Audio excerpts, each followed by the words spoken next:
तो बेटी की शादी है ना, तो सारे काम मेरे सर पे आ गए हैं। नहीं कोई बात नहीं। Sorry to keep you waiting. हाँ जी चलिए जी शुरू करो। फहीम साहब, इकबाल एनकाउंटर के बारे में आपको जो कुछ भी पता है सब कुछ खुल के जज साहब को बताइए। जनाब, मेरा नाम फहीम भट्ट है। मैं कश्मीर पुलिस में हेड कांस्टेबल था, क्राइम ब्रांच में। जनाब ये हाँ जी साहब, मैं हिदायत बेग, थाना शालीमार श्रीनगर से आया हूँ। मेरे पास जगदीश्वर मिश्रा और जॉली और फहीम भट्ट के खिलाफ अरेस्ट वारंट है। वकील साहब पे ये इल्ज़ाम है कि उन्होंने फहीम भट्ट को हिरासत से भगाया।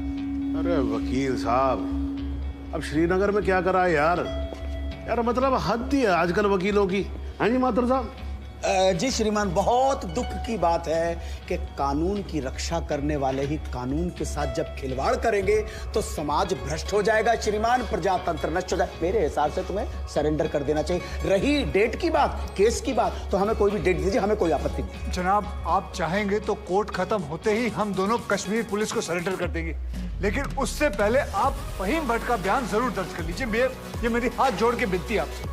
देखो वकील साहब, आप मुझसे तो कुछ उम्मीद रखो नहीं, समझ में आया नहीं आया? नहीं मैं बहुत झेल चुका हूँ आपको। नहीं नहीं, ये निरुपा राय की एक्टिंग मेरे सामने करने की जरूरत नहीं है। मासूम सा चेहरा मत बनाओ। इंस्पेक्टर साहब, आप गिरफ्तार करो इनको। जनाब सिर्फ 5 मिनट लगेंगे, बयान ले लीजिए, मुझे फिर बाद में भैया। चलो चलो मेरी बात सुनिए। अरे लेके जाओ भाई। अरे भाई सुनो, वकील साहब को बोला ले जाने के लिए, इनको थोड़ी ना बोला इनको कटघरे में वापस लेके आओ। चलो साहब, वारंट तो दोनों के खिलाफ है। अरे भी जानता हूँ, मैं जानता हूँ, लेकिन ये फहीम भट्ट जो है ये तो लिस्टेड विटनेस भी है ना, तो इनकी स्टेटमेंट रिकॉर्ड कर लेते हैं। और आप एक काम करो, रिकॉर्ड होने के बाद ना आप दोनों को साथ ले जाना। हाँ जी जाओ जाओ। लेकिन श्रीमान, ये स्टेटमेंट तो अगली डेट को भी रिकॉर्ड हो सकती है। मास्टर साहब देखो क्या है, कल से मैं 2 महीने की छुट्टी पे जा रहा हूँ। बिटिया की शादी है, आपको तो मालूम है ना, मतलब मैं कार्ड भेजूंगा, आपको आना होगा। हाँ जी है? तो मैं क्या सोच रहा था कि सारे पेंडिंग केसेस खत्म करके जाऊंगा, इसीलिए 6 बजे के बाद भी देखो कोर्ट चालू है मेरी। लेकिन श्रीमान, एक आदमी जो पुलिस कस्टडी से भागा हुआ है उसकी स्टेटमेंट कैसे रिकॉर्ड हो सकती है? इस विटनेस की कोई क्रेडिबिलिटी नहीं। नहीं क्या है मात्र साहब, 2 मिनट की बात जी। हाँ जी रिकॉर्ड हो जाएगा स्टेटमेंट, उसके बाद हम आपके यहाँ कौन है जी। माफ कीजिएगा, ये ठीक नहीं हो रहा सर, आप गलत कर रहे हैं सर। मैं गलत नहीं कर रहा हूँ, जज को मत बताओ आप, उसी के कोर्ट में कि वो गलत कर रहा है। ये मत करो आप। देखिए मैं खुल के बोल रहा हूँ सर, सॉरी क्षमा चाह, लेकिन आप गलत कर रहे हैं सर। आपके दिल्ली के किस्से मैंने सुने हुए। हाँ, आप किसी की चलने ही नहीं देते थे, जो मन में आता था वो करते थे, उद्दंड आदमी की तरह बिहेव करते थे सर। कुर्सी पे बैठ के आप तुगलक ना समझिए, ये दिल्ली नहीं अवध है। क्या बोल रहे हो आप मुझे? तुगलक बोल रहे हो आप मुझे? मतलब सनकी समझ के रखा हुआ है। माथुर साहब, अगर हार्ट का मरीज नहीं होता ना मैं, तो आपको बताता इस कुर्सी पे बैठ के कि असली तुगलक होता क्या है। एक मिनट सर। नहीं, आप एक बार बैठ कर देखो इस कुर्सी के ऊपर, ना बाईपास सर्जरी हो जाए, मेरा नाम बदल देना आप। हाँ जी, ये सब मत करो, आप बैठो, कार्रवाई शुरू करते हैं। हाँ जी। नहीं सर ये नहीं होने दूंगा मैं। क्या होने नहीं दोगे मतलब क्या है? सर ये आपत्तिजनक बात है सर, ये इसमें कोई आपत्ति नहीं है। आप जो हो रहा है होने दो, मैं बैठा हूं, मैं कर रहा हूं ना सब, मुझे गलत मत साबित करो। सर अगर आपने जबरदस्ती की तो मैं यहीं पर अदालत में धरने पे बैठ जाऊं। धरने पे बैठ गया। अरे क्या लीजिए। अरे क्या कमाल कर रहे हो आप सच में बैठ के क्या बच्चों वाली बात कर रहे हो? खड़े हो जाओ। बिल्कुल यहीं बैठा रहूंगा। अरे मत बैठो भाई, वहां पर पोछा भी ढंग से नहीं लगाते हैं लोग कोर्ट के अंदर। प्लीज खड़े हो जाओ माथुर साहब, प्लीज खड़े हो जाओ। मैं धरने पे बैठा हूं, धरने पे बैठा रहूंगा। यहाँ मीडिया देख रहा है, आपको कोई फर्क नहीं पड़ता है क्या? अरे तो सर मीडिया भी तो देखे ना कि बाहर के जज आकर कैसे अपने ईगो को सेटिस्फाई करने के लिए कोर्ट को अपना घर समझ लेते हैं। मैं यहीं पे बैठा हूं और बैठा रहूंगा। इनको जो लिखना है लिखो। मतलब आप नहीं उठोगे तो बैठे रहो, और आप ही क्यों बैठोगे भाई? मैं भी बैठूंगा आपके साथ साथ वहां पर। भाई पता लगे सबको कि वकील ससुरे क्या क्या करते हैं कोर्ट में। तू वहीं पर। हाँ जी मैडम जी, जरा हटो, आप पकड़ो कुर्सी को, पकड़ो। हाँ जी थैंक यू जॉली। हाँ जी माथुर साहब, अब तो आप बैठो और बैठेंगे हम, और आज देख लें इसमें कितना है दम। ठीक है ना?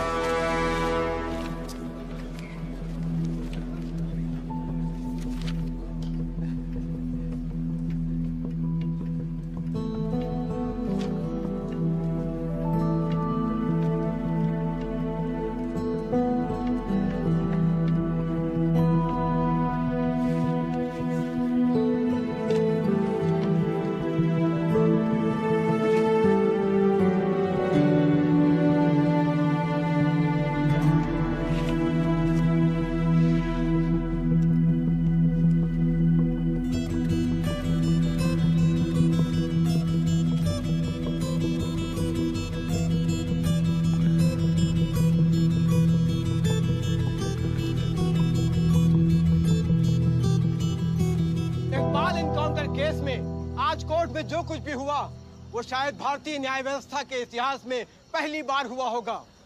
एक विटनेस की हाजिरी कराए जाने को लेकर डिफेंस लॉयर प्रमोद माथुर और जज सुंदरलाल त्रिपाठी के बीच तीखी नोकझोंक हुई और वो दोनों एक दूसरे के खिलाफ कोर्ट रूम में ही धरने पर बैठ गए। और अब देखना यह है कि ये दोनों इस तरह कब तक धरने पर बैठे रहते हैं। सर, माथुर साहब का जवाब नहीं है सर। पिछले 5 घंटे से धरना देकर बैठे हुए हैं। अब कमाल की बात यह है सर, फहीम भट्ट का बयान तक रिकॉर्ड होने नहीं दिया। अब तो जज साहब को आगे की डेट देनी ही पड़ेगी, फिर तो जॉली वकील भी नहीं रहेगा।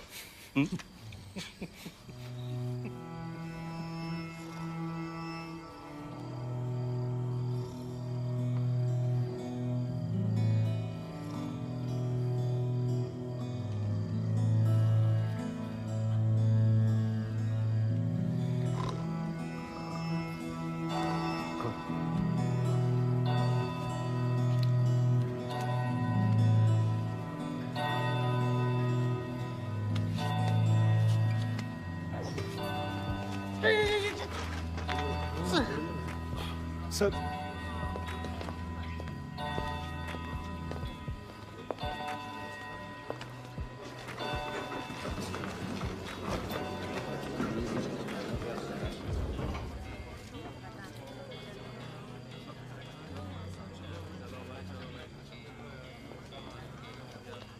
चलो वकील साहब, कश्मीर चलें।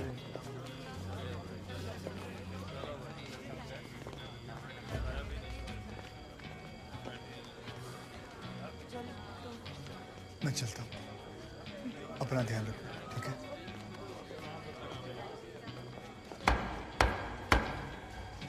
The court resumes. आप सब लोग बैठ जाइए और भाई जरा कोर्ट में शांति बना के रखिएगा। श्रीमान, इट इज मिडनाइट 12। आप हमें अगली कोई भी डेट।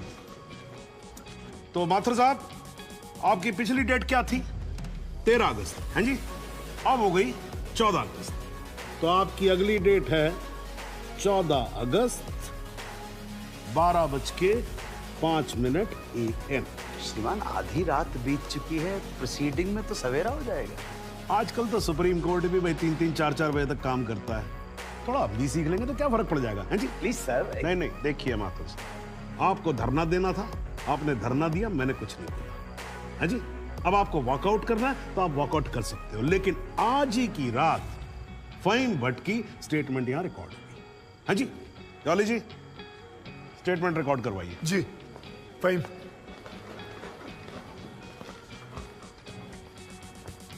जनाब, बहुत बहुत शुक्रिया। फहीम साहब को बताओ क्या क्या हुआ था। जनाब, इस इनकाउंटर से कुछ महीने पहले हमने एक इंटेलिजेंस रिपोर्ट भेजी थी सिंह साहब की टीम को, जिसमें एक कश्मीरी मिलिटेंट इकबाल कादरी के डिटेल्स थे जो यहाँ लखनऊ में छिपा था। जनाब, इस इनकाउंटर से एक दिन पहले मुझको फोन करके यहाँ बुलाया गया ताकि मैं इस बात की शिनाख्त कर सकूं कि जिस इकबाल को इन्होंने पकड़ा है वो इकबाल कादरी है या नहीं। जनाब, जब मैं यहाँ पहुंचा तो उस शख्स का निकाह हो रहा था। मैं देखते ही समझ गया कि इकबाल वो इकबाल नहीं है। मगर जनाब, सिंह साहब की टीम ने मुझ पर प्रेशर बनाया कि मैं अपनी रिपोर्ट में ये कहूं कि इकबाल कासिम ही इकबाल कादरी है। मैंने ये करने से मना कर दिया, मैं श्रीनगर वापस चला गया। फिर जनाब, जब मैंने इनकाउंटर की न्यूज पढ़ी तो मेरे को जनाब बड़ा अफसोस हुआ। मैंने श्रीनगर में अपने अफसरों को बताया तो बोले बात को रफा दफा करो। मैंने बहुत समझाया उनको, वो नहीं माने। जब वो नहीं माने तो मैंने दिल्ली में सेंट्रल एजेंसी को इस इनकाउंटर की कंप्लेंट कर दी। मुझ पर कंप्लेंट वापस लेने के लिए बहुत प्रेशर डाला गया। फिर मैं नहीं माना तो इन्होंने क्या किया जनाब, एक दिन मुझको गिरफ्तार कर लिया, एक झूठा मुकदमा बनाकर मुझे जेल में डाल दिया जनाब, और मेरे को जनाब महकमे से भी बाहर कर दिया जनाब मेरे को। शुक्रिया जनाब। माथुर साहब, आप कुछ कहोगे या नाराज हो अभी तक? अरे नहीं श्रीमान, आपकी नाराजगी मोल लेकर अपनी दुकान थोड़े बंद करवानी। मगर मैं तो ये पूछना चाहता हूँ, आप तो गुस्सा नहीं है? नहीं, मैं नाराज और आज कुछ नहीं हूँ। लेकिन यार अगली बार से तुगलक मत बोलना मेरे को। हाँ जी माथुर साहब, मतलब इस कोर्ट में बैठे बैठे मेरे बाल सफेद हो गए। I think I deserve some respect. क्षमा प्रार्थी हूं श्रीमान। ठीक है, आप शुरू करो। फाइन भट्ट, आप माननीय न्यायाधीश महोदय को बताएंगे कि ये केस क्या है, इस अदालत में हम किस सच्चाई की खोज कर रहे हैं। ये कि कांस्टेबल भदौरिया और इकबाल की मौत कैसे हुई। तो आपने अभी जो राबी चिनाब झेलम जैसी लंबी कहानी सुनाई है, उससे कहीं ये साबित होता है कि इन दोनों की मौत कैसे हुई? क्योंकि मौके वारदात पे आप तो थे नहीं। जी नहीं, लेकिन ये तो पता चल। लेकिन कुछ नहीं। अगर कोई और फिल्मी कहानी सुनानी हो तो जज साहब को सुनाई। इनको फिल्मों में बहुत इंटरेस्ट है, मुझे बिल्कुल कोई दिलचस्पी नहीं है। मुझे तो मेरे प्रश्न का सीधा साधा जवाब दे दो यार, यस और नो। जी नहीं। Very good, well done.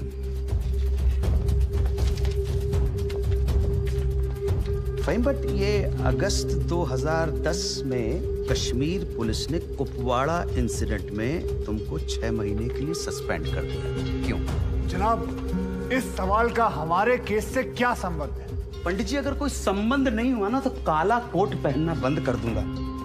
मैंने आपसे कहा था ना, आपकी तरह कान घुमा कर नहीं पकड़ूंगा, सीधे पकड़ूंगा, कस के पकड़ूंगा। जाऊं? जाइए सर, नहीं तो आप फिर धरने में बैठ जाओगे। तो क्यों सस्पेंड किया? मुझ पर एक आदमी की कस्टोडियल डेथ का इल्जाम था। तो तुमने किसी की जान ली थी? जी नहीं, मैंने उसे अरेस्ट किया था शक के बिना पर। उसे चौकी ले जा रहे थे हम पूछताछ के लिए।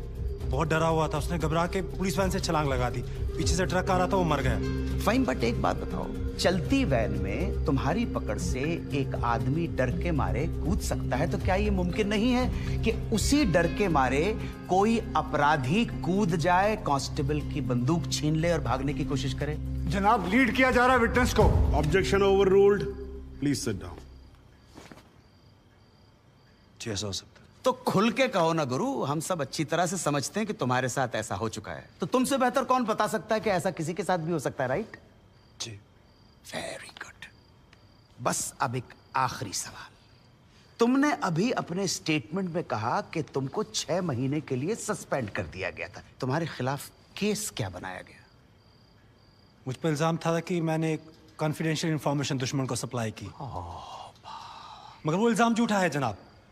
जनाब, मुझे जेल में इसलिए डाल दिया गया क्योंकि मैंने इस मामले की कंप्लेंट सीबीआई को कर दी थी। ये तो तुम कह रहे हो ना, तुम्हारे कहने से मुकदमा झूठा नहीं हो जाएगा और तुम निर्दोष साबित नहीं हो एक मिनट जनाब, साहब भूल रहे हैं कि जब तक आरोप सिद्ध ना हो जाए तब तक आरोपी निर्दोष होता है। That is the point, वकील साहब। That's the bloody point। और श्रीमान, इस तर्क के आधार पर तो इंस्पेक्टर सूर्यवीर सिंह और उनके साथी निर्दोष हुए सर। लेकिन 2 मिनट के लिए श्रीमान, ये अखबार पढ़िए, टीवी खोल के देखिए, सारा मीडिया, सारा समाज, सारा देश इंस्पेक्टर सूर्यवीर सिंह और उनके साथियों को दोषी डिक्लेयर कर चुका है। His reputation, his career, his future is finished. अजब जलवा है हुजूर आपकी अदालत का, जहां एक आदमी जिस पे देशद्रोह का इल्जाम है, वो उस आदमी पर इल्जाम लगा रहा है जिसने मातृभूमि की सुरक्षा की शपथ उठाई थी।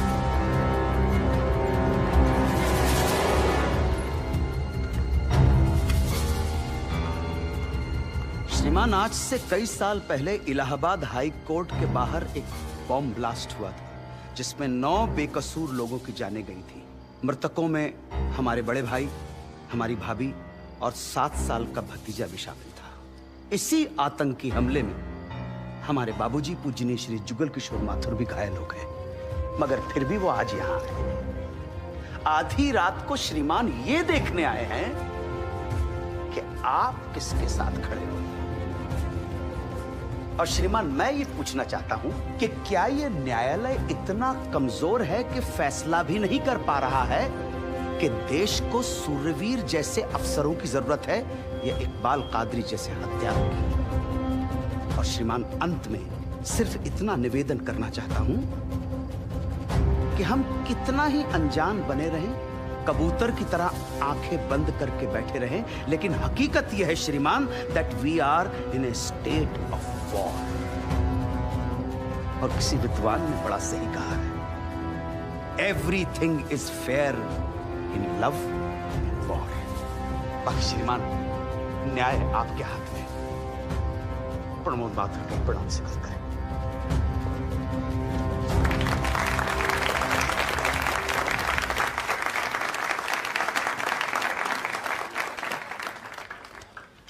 हाँ जी जॉली जी, योर टर्न। जी सबसे पहले तो मैं सिंह साहब से कुछ सवालात करना चाहूंगा। सिंह साहब, आप विटनेस बॉक्स में आइए।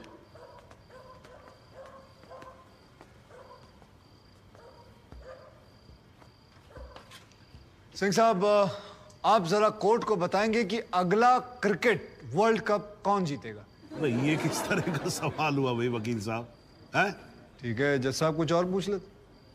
अच्छा सिंह साहब, क्या आप कोर्ट को बता सकते हैं कि अगले इलेक्शन में आम आदमी पार्टी को कितनी सीट्स मिलेंगी? दिमाग खराब, पगला गया क्या? तो गोली और खाएगा। मैं वैसे तो अहिंसावादी इंसान हूं सिंह साहब, लेकिन एक बार ना लॉ कॉलेज में एक 6 फुटे 8 इंच के लौंडे ने मुझसे बदतमीजी से बात की थी। मां कसम, यहाँ कान के नीचे घुसड़ मारा था, उठा नहीं 22 दिन तक बिस्तर से। अगर यकीन ना हो ना तो माथुर साहब से पूछ। नहीं वकील साहब, देखो देखो यार, आराम से, कोर्ट है, सवाल करो, बवाल क्यों कर रहे हो यहाँ पर? हाँ सरकार, ये मुझे पागल कह रहा है, बदतमीजी से बात कर रहा है। सिंह साहब क्यों कर रहे हो आप बदतमीजी से बात? छोड़ दो ना, जाने दो, आराम से कंटिन्यू प्लीज। चलो एक और बार ट्राई करते हैं सिंह साहब। क्या आप बता सकते हैं कि सलमान खान की शादी कब होगी?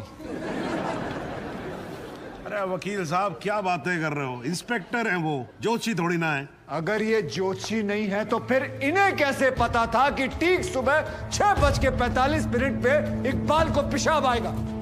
कैसे पता था जब उनको पेशाब आएगा तो गाड़ी गोमती नदी का पुल क्रॉस कर रही होगी? इन्हें कैसे पता था कि इकबाल कांस्टेबल भदौरिया की रिवॉल्वर छीन कर भागने की कोशिश करेगा? शादी में तो थे नहीं, फिर पुल पर कैसे पहुंचे तुम? इधर मैं यहां खड़ा हूं, आप पुल पे पहुंचे कैसे? इत्तेफाक। लो जी, इत्तेफाक। ऊपर वाले के आशीर्वाद से सही समय पे सही जगह पहुंच गए। बाय गॉड, बड़े इत्तेफाक हैं आपकी स्टोरी में सिंह साहब।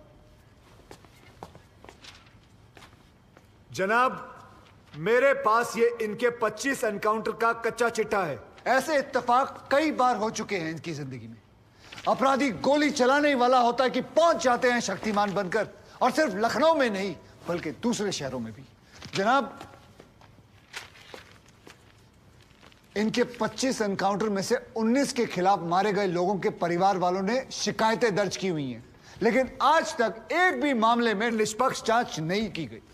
एंटी करप्शन ब्यूरो की एक रिपोर्ट के मुताबिक इनकी 28 करोड़ की संपत्ति होने का शक है, लेकिन वो भी जांच भी नहीं पूरी कर पाए, पहले ही बंद कर दिया उन्होंने। और ऐसे आदमी को बचाने के लिए हमारे माथुर साहब यहां अपने बूढ़े बाप को व्हीलचेयर पर बिठाकर कोर्ट में लाते हैं। मुझे तो इन पर और इन जैसों पर तरस आता है। नमस्कार, बहुत बहुत धन्यवाद। आपकी वकालत को मेरा प्रणाम जी। श्रीमान, एक ईमानदार और बहादुर आदमी का कैरेक्टर असैसिनेशन हो रहा है और आप बैठे देख रहे हैं। बहादुर, ठेंगा बहादुर है ये। हथकड़ी में बंधे निहत्थे आदमी को पीठ पर गोली मारने वाला ये बहादुर। 35,000 तनख्वाह पाने वाला 28 करोड़ का मालिक ईमानदार। दीमक है जनाब, ये दीमक खोखला कर देगा सारे सिस्टम को और पता भी नहीं चलेगा। कुछ तो लिहाज करो मेरे माथुर साहब, कुछ तो लिहाज करो देश का।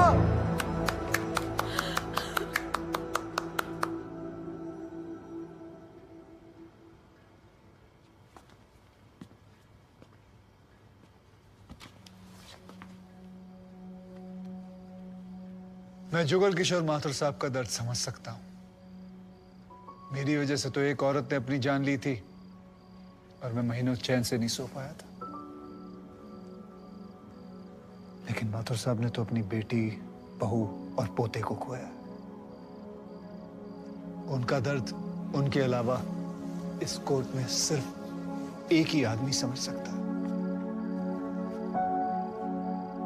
सहूर सिद्दीकी से। इन्होंने भी अपनी बेटी, दामाद और होने वाले नाती को खोया है। दर्द में ये दोनों एक जैसे हैं जनाब।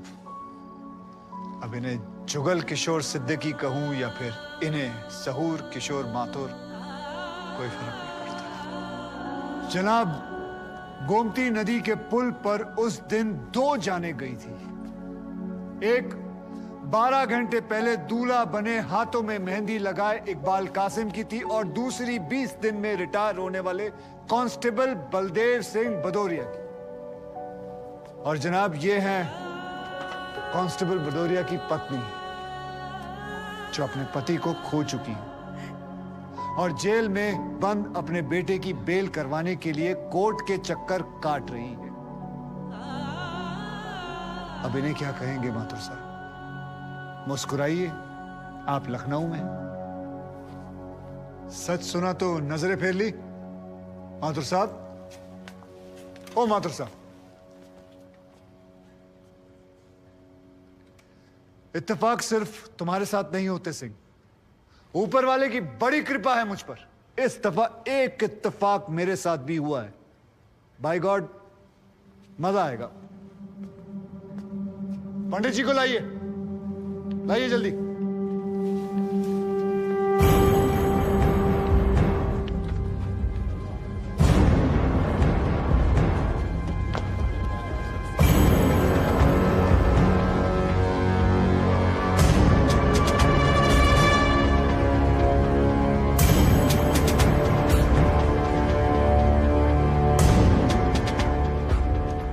क्या मैं पूछ सकता हूं कि क्या हो रहा है इस कोर्ट में? और क्या आप बताने की जहमत करेंगे कि आप ऐसा होने क्यों दे रहे हैं? कौन है ये बाबा सर? इसका इस केस से क्या रिलेशन है सर? ना कोई एडवांस नोटिस है, ना अग्रिम सूचना है। क्या रेलेवेंस क्या है? और आप इसे अलाउ कर रहे हैं? जनाब, इस विटनेस का नोटिस देता ना तो ये विटनेस यहां नहीं होता, किसी मुर्दा घर में गड़ा हुआ होता। इस आदमी को मैं पकड़ के नहीं लाया हूं, पुलिस वाले पकड़ के लाए हैं। और जनाब, इस विटनेस का इस केस के साथ डायरेक्ट कनेक्शन है। इंस्पेक्टर साहब, आपने अरेस्ट किया इसको? जनाब, ये वकील साहब एकदम सही कह रहे हैं। इस पंडित का इस केस से सीधा संबंध है। अगर संबंध नहीं हुआ ना, इंस्पेक्टर साहब, नौकरी खा जाऊंगा मैं आपकी। जानते हो ना ये बात? लेकिन जनाब, मैं बिल्कुल सही कह रहा हूं। ठीक है, मैं विटनेस को अलाउ करता हूं। No sir, I object sir, I object. Mathur साहब, मेरी बात सुन। देखो क्या है यार, 3 बजने वाले हैं, बाहर जाएंगे ना बस मिलेगी ना रिक्शा मिलने वाला है। 6 बजे तक तो वैसे ही बैठना हम लोगों को, तो तब तक करवा लेते हैं विटनेस। मतलब हो सकता है कि इसमें कुछ निकली है। हैं जी? चलिए जी, विटनेस बॉक्स में आ जाइए।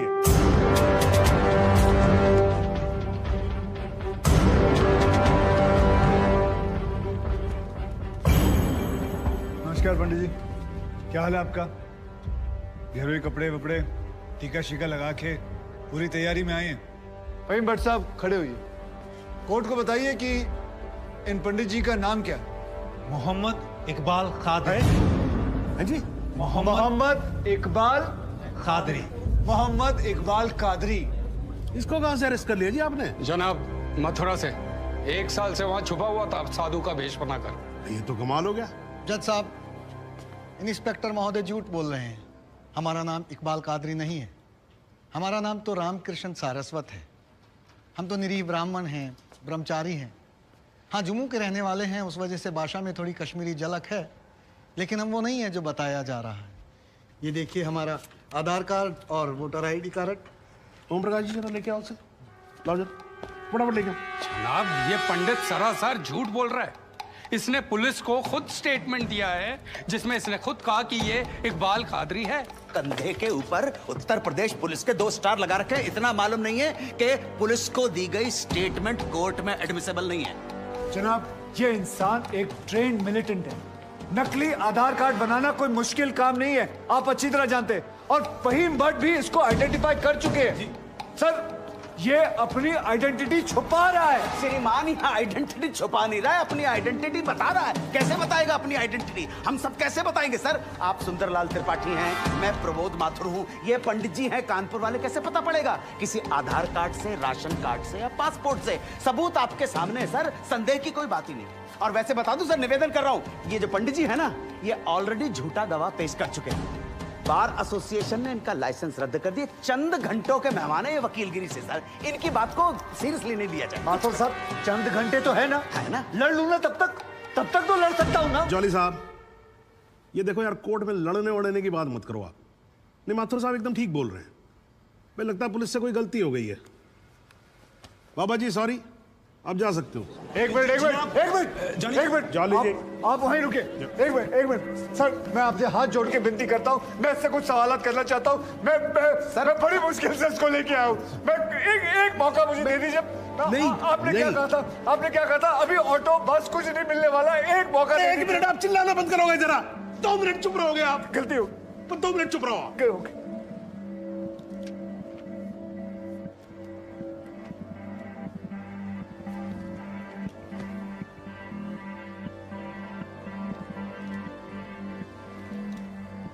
ठीक है, मैं विटनेस को अलाउ करता हूं। अरे सर, अब क्या सर? माथुर साहब, I think court has the right to decide. Okay जी, and court has decided. Please. Thank you.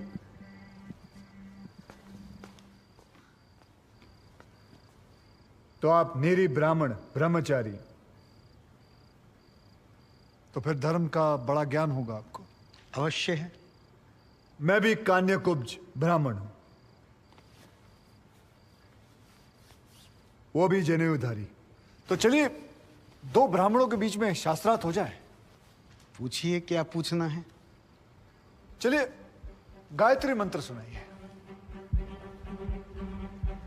ओम भूर्भुवस्वः तत्सवितुर्वरेण्यं भर्गो देवस्य धीमहि धियो यो नः प्रचोदयात्। बहुत बढ़िया, पूरा नाम बताएं। रामकृष्ण प्रेमकृष्ण सारस्वत। धर्म?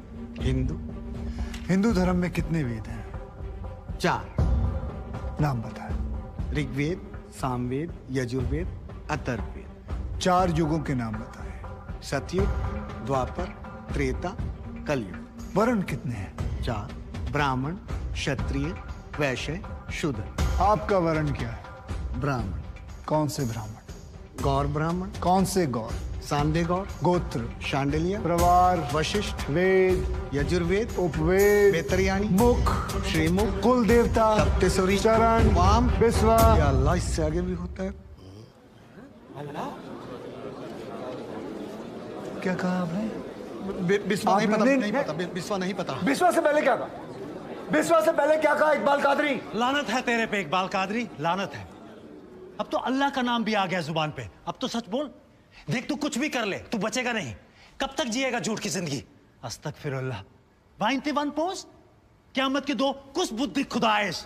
मैं आईने वाला सिद्ध किया। खुदाई जो उच्छान कुछ गुनाहगार सोई कर फैसलन पोस्ट क्या छो पोस्ट के चुना परवायती करना मिला इंसाफ। खुदाई करे इंसाफ पन्नीस दरबार बस इंशाअल्लाह। इकबाल कादरी, अगर मैं चाहता था तुम्हारा मेडिकल टेस्ट करवा के ये पता कर सकता तुम कितने बड़े पंडित हो, मगर मुझे तुम्हारी जुबान से सुनना था। कोर्ट को बताओ, तुम्हारा असली नाम क्या है? बताओ।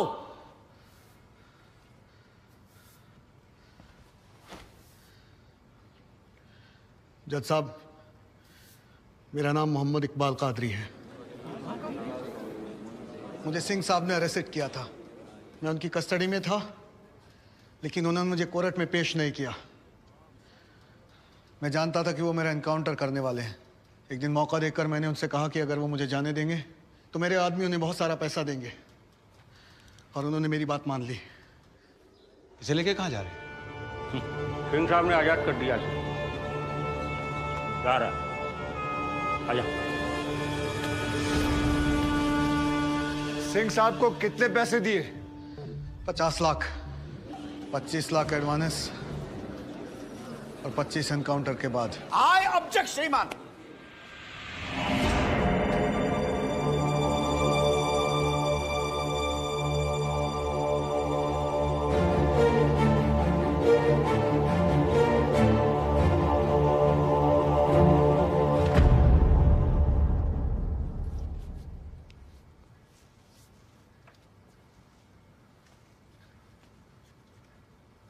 मुझे और कुछ नहीं कहना जनाब, मगर माथुर साहब की एक बात का जवाब जरूर देना चाहूंगा कि हमें सूर्यवीर सिंह चाहिए या फिर इकबाल कादरी। जनाब, हमें दोनों ही नहीं चाहिए। हमें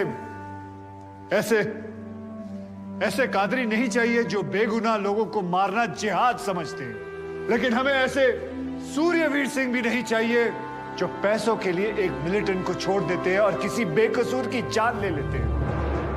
मैं हिम्मती बहादुर पुलिस वालों को सलाम ठोकता हूं, झुककर सजदा करता हूं, लेकिन जिसके हाथ किसी बेकसूर के खून से रंगे हों, उसे मैं वही कहूंगा जो वो है, कातिल। और ऐसे राक्षसों से बच के रहिएगा माथुर साहब। किसी ने 25-30 लाख ज्यादा दे दिए तो क्या पता अगला इत्तेफाक आपके साथ हो जाए।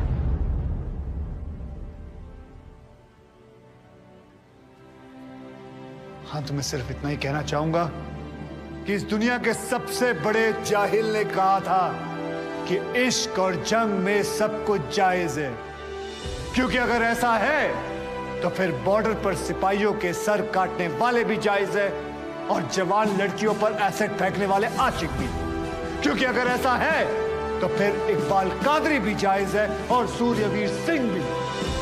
अब आप ही तय करें जनाब कि ये दोनों जायज है या फिर दोनों नाजायज।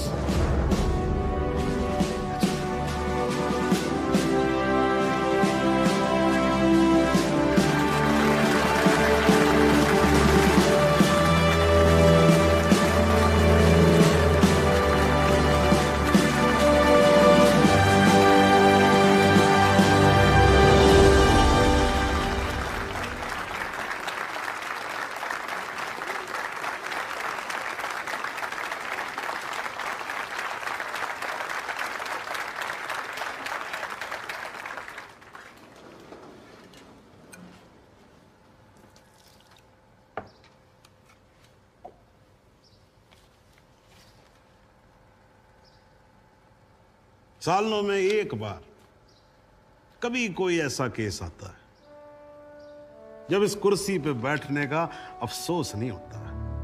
नहीं तो जी मैं तो रोज ही कोर्ट आता हूं, बैठा रहता हूं कोर्ट के अंदर, घड़ी की तरफ देखता रहता हूं कि कब 6 बजे और कब मैं उठ के घर चला जाऊं। क्या करें जी, न्यायपालिका की हालत ही कुछ ऐसी है। ये देखो जी, ये अंधेरे बदबूदार कमरे जिन्हें कोर्ट कहा जाता है, भाई साहब इसमें हम जैसे जजों का आने का मन नहीं करता। आम जनता की बात तो क्या करें। हाँ जी माथुर साहब, ठीक बोल रहा हूं ना मैं? मतलब 3 करोड़ से ज्यादा केसेस पेंडिंग है इस देश के अंदर, और कुल मिलाकर जज कितने? 21,000। यानी देखा जाए तो 1 लाख लोगों पर एक जज। डेट पे डेट पड़ती रहती है। हाँ जी, लोग आते रहते हैं, हताश होकर घर जाते रहते हैं। लेकिन फिर भी आज भी हिंदुस्तान में जब कहीं 2 लोगों के बीच में झगड़ा होता है ना, कोई विवाद होता है, तो एक दूसरे से क्या कहते हुए पाए जाते हैं? I will see you in court. क्यों करते हैं भाई लोग ऐसा? हाँ जी, क्योंकि आज भी लोग भरोसा करते हैं, न्यायपालिका पे। उनको भरोसा होता है कि अगर सरकार उनकी बात नहीं सुनेगी, प्रशासन उनकी बात नहीं सुनेगा, पुलिस उनकी बात नहीं सुनेगी, तो कोर्ट सुनेगी उनकी बात, सुनेगी और न्याय देगी। इसलिए भाई साहब, इस कुर्सी पे बैठा मेरे जैसा हर आदमी, उसका यह कर्तव्य बनता है कि वो इस भरोसे को ना टूटने दे। इस कोर्ट में पेश किए गए सभी गवाह और एविडेंसेस, एक बात तो एकदम साफ हो जाती है कि 13 अगस्त को गोमती नदी के पुल पे जो भी हुआ वो अचानक होने वाला एनकाउंटर नहीं था, बल्कि एक सोची समझी साजिश के तहत की जाने वाली हत्या थी। इसलिए यह कोर्ट इंस्पेक्टर सूर्यवीर सिंह और उनके सभी साथियों को आईपीसी सेक्शन 302, 201, 182 और 340 के तहत हत्या, एविडेंस मिटाने कोर्ट को गुमराह करने और झूठे सबूत पेश करने का दोषी मानते हुए लाइफ इम्प्रिजनमेंट की सजा सुनाती है। और ये कोर्ट शहीद कांस्टेबल बलदेव सिंह भदौरिया के पुत्र राम कुमार भदौरिया को तुरंत रिहा करने का आदेश भी देती है। The court is adjourned.